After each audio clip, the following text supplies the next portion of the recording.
BRS ప్రభుత్వ హయాంలో జరిగిన అవినీతిపై న్యాయ విచారణ జరగాల్సిందేనని కాంగ్రెస్ ఎమ్మెల్సీ జీవన్ రెడ్డి డిమాండ్ చేశారు. కాళేశ్వరం ప్రాజెక్టుతో పాటు యాదాద్రి థర్మల్ ప్రాజెక్టు, ధరణి పోర్టల్ అవినీతిపై పూర్తిస్థాయిలో విచారణ జరగాల్సిన అవసరం ఉందన్నారు. జ్యుడిషియల్ ఎంక్వైరీ చాలా పారదర్శకమైందని, పారదర్శక విచారణ కోసమే ప్రభుత్వం జ్యుడిషియల్ విచారణ జరిపిస్తుందని తెలిపారు. జ్యుడిషియల్ విచారణలో అవసరమైతే సీబీఐ సహాయం తీసుకోవచ్చని సూచించారు. అవసరమైనప్పుడు అన్ని విభాగాల సహాయాన్ని న్యాయమూర్తి తీసుకుంటారన్నారు. కాళేశ్వరం ప్రాజెక్టే అవినీతి ఒక భాగం. ఈ 1,00,000 కోట్ల అవినీతిలో కాళేశ్వరం ప్రాజెక్టు ఉంది, యాదాద్రి ప్రాజెక్టు ఉంది, భగీరథ కూడా ఉంది. ఇవన్నీ కూడా part of this 1,00,000 crore corruption. సంవత్సరానికి ఈ 1,00,000 అంటే ఒకటికి అబ్బ లక్షలు అనుకుంటారు.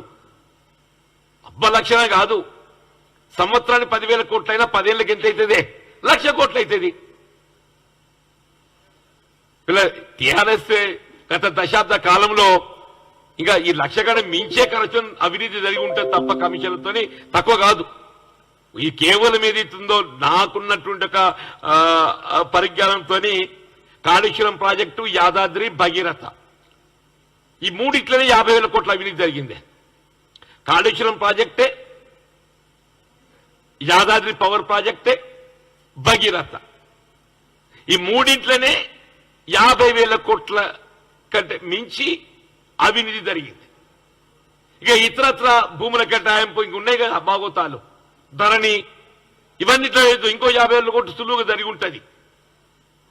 ఈ 1,00,000 కోట్ల అవినీతి వెలికి రావాలి అని అంటే ఇప్పుడు కాళేశ్వరం ప్రాజెక్టులో ఆరంభమైన జ్యుడిషియల్ ఎంక్వైరీ కాళేశ్వరం ప్రాజెక్టుకి పరిమితం కాకుండా యాదాద్రి పవర్ ప్రాజెక్టును కూడా జ్యుడిషియల్ ఎంక్వైరీ. ఈ వీడియో మీకు నచ్చినట్టయితే లైక్ చేయండి, 10 మందికి షేర్ చేయండి. అలాగే కామెంట్ల రూపంలో మీ అభిప్రాయాలను మాతో పంచుకోండి. Nationalist hub group of channels ను సబ్స్క్రైబ్ చేసుకుని తెలుగునాట జాతీయవాద జర్నలిజాన్ని ప్రోత్సహించండి. ఈ వీడియో కింద ఉన్న బెల్ ఐకాన్ పై క్లిక్ చేయడం మర్చిపోవద్దు.